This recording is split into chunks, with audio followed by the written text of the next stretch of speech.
காது கொண்டு 4 வயதான போது நடந்தோடி விளையாடி 5 வயதானது.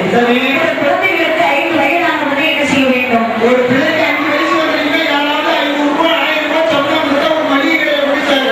சரி, அப்படி மளிகை கடைக்கு போய் 5 வயசு ரொம்ப கஷ்டமா இருந்துச்சுன்னா ஒரு 50 ஆடு 50 மாடுகளை கொடுத்து ஆடு மாடு வைக்கணும்.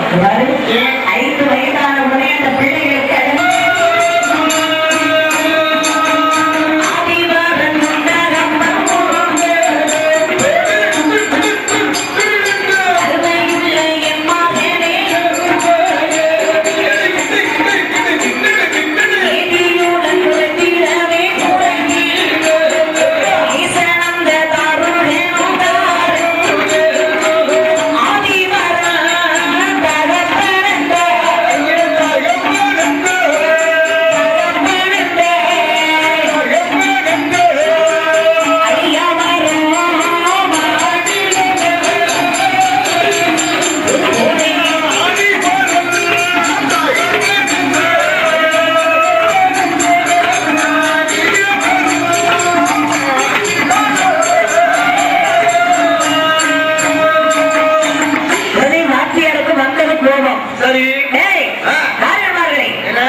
பள்ளிக்கூடமா இது என்னது?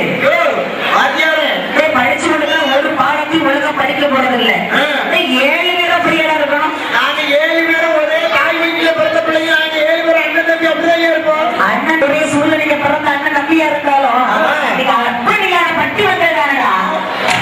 அப்படிதான் பட்டி மக்களா அப்படின்னு சொல்லி பெறம்ப எடுத்து ஓட்டார் பிறகு ஒரு அடி அடிச்ச அடி கூட இவனுக்கு வலிக்கல. அவன் மனசுல என்ன பட்டது?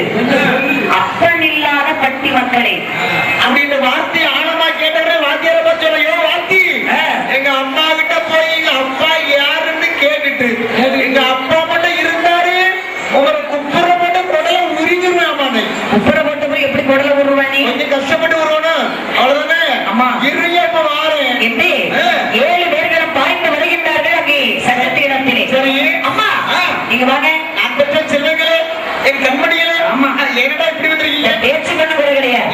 நானே எத்தனையோ முறை உன்கிட்ட கேட்டுட்டேன், நீ சொல்லவே இல்லை. எந்த ராசமலையில இருக்கக்கூடிய ஆதி சிவன் தாண்டா உங்களுடைய அப்பா. என்ன? ஆமா, எங்களுடைய அப்பா ஆதி சிவபெருமானா? ஆமா. அடே தத்தா கேட்டியா? நம்ம அப்பா யாருன்னு கேட்டியா?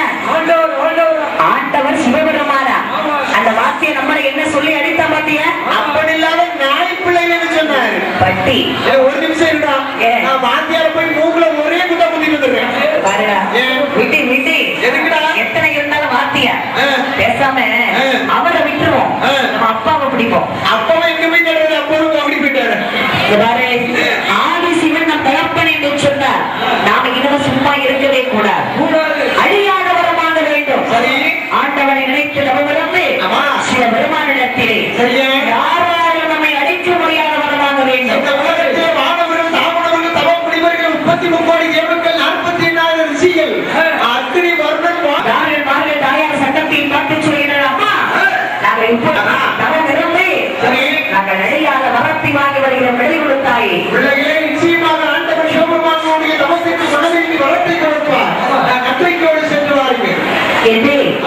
சட்டத்தையும் பிள்ளைகளை வழி அனுப்பி வைக்கிறார். 7 தாரமார்களும் ஆண்டவனை நினைத்து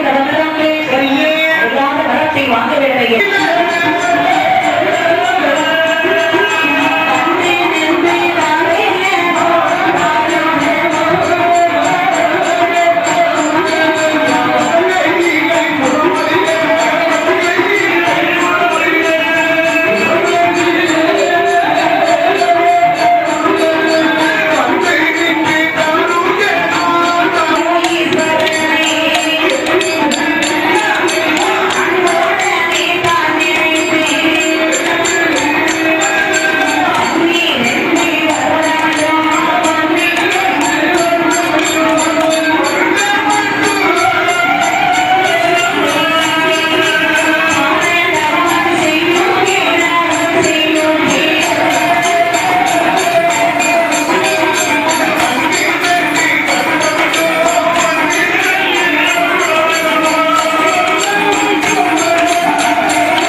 தெரியுமா?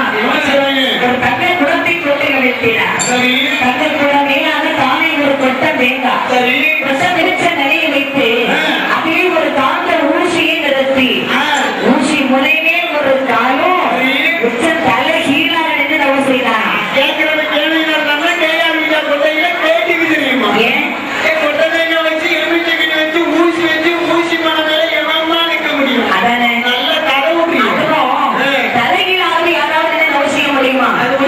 இப்ப நான் சொன்ன மத்திய பொருள் இதுவெல்லாம் தாரணமாக கொண்டா போறாங்க அப்படின்னு நினைச்சுதார்கள். நான் சொன்ன மத்திய பொருள் இதுவெல்லாம் கொண்டு போகல, நம்ம உடம்புல இருக்குது. நம்ம உடம்புல ஆமா குண்டுமணி பெருப்பு எலுமிச்சை பழம் தேங்காய் குடம் எல்லாம் நம்ம உடம்புல இருக்கா? ஆமா. என்ன தெரியுமா?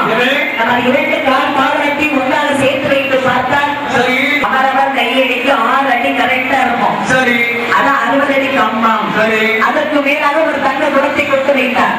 தங்க குடம் சொன்னா எங்க இருக்கு தெரியுமா? நம்ம உடம்புல இருக்குது. நம்ம உடம்புல ஆமா தங்க குடத்தை உடம்புல இருக்குது. தலையை வெட்டி தூர வச்சுட்டு ரெண்டு வசத்தையும் எட்டி பார்க்கும்போது தங்க குடமாவே இருக்கும். எவனோ நல்ல கதை விட்டுருக்காங்க, சரி தங்க குடமாக இருக்கும். ஆமா, அதற்கு மேல ஒரு கொட்டை தேங்காய். தேங்காய் அதான் ஒரு தலை ஈத்தாமொழி தேங்காய். அந்த குடத்துக்கு மேல தேங்காய். ஆமா, சரி.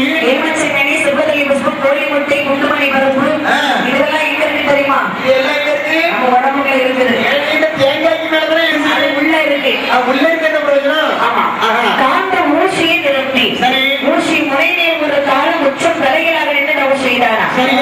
அழிவு என்பதை வரக்கூடாது. அப்படியே கொடுத்த நேரம் வர வேண்டும். அப்படியே இவன் ஒருவனை எதிர்த்து வந்தாலும் அவனுடைய பலத்தில் நேர் பாதி அப்படியே எங்களுக்கு வந்து சேர வேண்டும். எதிரினுடைய பலத்திலே நேர் பாதி பலம் உங்களுக்கு வேண்டும். சரி, வேண்டும் மேலும் ஆமா எங்கள் மேலே வேண்டும். இந்திரர்கள் இமையவர்கள் வாழிய வேண்டும். அப்படியே கொடுத்த நேரம் வர வேண்டும். அட்டவா எனவே அமர் செய்யும் வேளையிலே சரியா எங்களுக்கு ஒருவனுக்கு சண்டானாகவே என்ன என்ன ஆயுதம் வேணும் என்று நினைக்கின்றன அத்தனை ஆயுதங்களும் எங்கள் கையிலே இருக்க வேண்டும். நீங்கள் என்ன ஆயுதம் உங்களுக்கு அவர்களிடத்திலே போர் செய்ய வேண்டும் என்று நினைக்கின்றீர்கள், அந்த ஆயுதம் இல்லை என்று சொல்லலாம். சரியான வரத்தை தந்தீர்கள். சரி, கேட்கும் போது மனசு இருக்கும் போது 100 ரூபாய் 1000 ரூபாய் எல்லாமே வாங்கிடணும். போய் கடன் கேட்கணும்னு போற வச்சுக்க கேட்ட உடனே நினைச்சு ஒரு 100 ரூபாய் கொடுங்க அப்படின்னு கேட்கணும். அப்ப அவரு கொடுக்கிற மனசுல இருந்தாரு என்ன சொல்ல தெரியுமா? 100 ரூபாய் தந்துட்டு உடனே என்ன கேட்பா தெரியுமா? 100 ரூபாய் போதுமா இன்னும் வேணுமா? அப்படி கேட்கும் போது 1000 ரூபாய் சேர்த்து வாங்கிடணும். ஒரு 1000 ரூபாய் தான் கொடுக்கலாம் அப்படின்னு வாங்கிடணும். ஆனா மறுபடியும் கேட்கும் போது ஒரு மனநிலை சரியாக இருக்காது. அது வந்து ஆண்டவன் வரத்தை கொடுக்கின்ற பொழுது எது வேணாலும் கேட்டு வாங்கிடணும். அப்ப தாரிகா சுவர்களே, உங்களுக்கு நான் கொடுத்த வரம் போதுமா? போதும் இறைவா. சரி, சென்று வாருங்கள். ஆனால் வரங்கள் போதும். சரி, 7 கடலுக்கு அப்பால் இரும்பால் ஓட்டையிட்டு நாங்கள் இருந்துலகை ஆளவிடம் என்று வரம் வாங்கினேனே. சரி சுவாமி, அந்த 7 கடலையும் நாங்கள் கடந்து செல்வதற்கு சரி எங்களுக்கு ஆகாய தேர் வேண்டும். 7 கடலையும் கடத்திட்டு போறீங்களா? ஆமா, கடத்திய கொண்டு